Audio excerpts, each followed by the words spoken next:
ஒரு குருவி இவ்வளோ டயர்டாக தூங்கி நான் பார்த்ததே இல்லைங்க. இங்கே பாருங்க என்ன பண்ணுச்சுன்னு இல்லை, இவ்வளோ டயர்டாக இருக்கு. அம்மா உங்களுக்கு தெரியுதம்மா? தூங்கிட்டு இருப்பார். கீழே எவ்வளோ இடம் இருக்குது.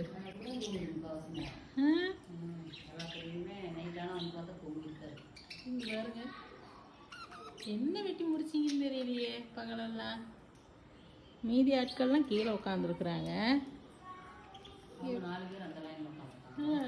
இவங்க இங்கே உட்காந்துருக்காங்க, ஒருத்தர் இங்கே உட்காந்துருக்காரு, இவர் மட்டும் டயர்டாக தூங்குறாரு. அழகா இருக்குல்லம்மா.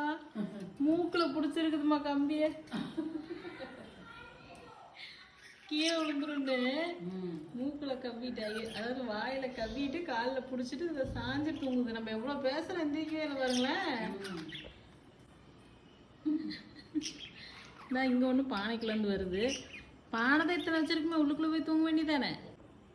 தூங்குறவங்கள எழுப்புறது தப்பு தான், இருந்தாலும் இவரை எழுப்பி பார்க்கலாம். அப்படியே தொட்டோன்னு எந்திரிச்சுக்கிட்டாரு. அவ்வளோ விளையாட்டு. அப்படி என்ன தூக்கம் உங்களுக்கு? உட்காந்துருக்குது பாரு எல்லாம் லைனா. இந்த இங்கே ஒன்று எனக்கு 2 கொடுங்க, நான் சாப்பிட்றேன்னு பார்த்துட்டு இருக்கு. மேக்ஸ் எனக்கு ஒன்றே ஒன்று சொல்லு. உன்னைய அந்த பூனை வந்து கடிச்சு வச்சுதுன்னா, எங்கேயோ போகிற பூனை இங்கே வந்து கடிச்சு வச்சுதுன்னா, மூஞ்சில் வருங்க காயம்.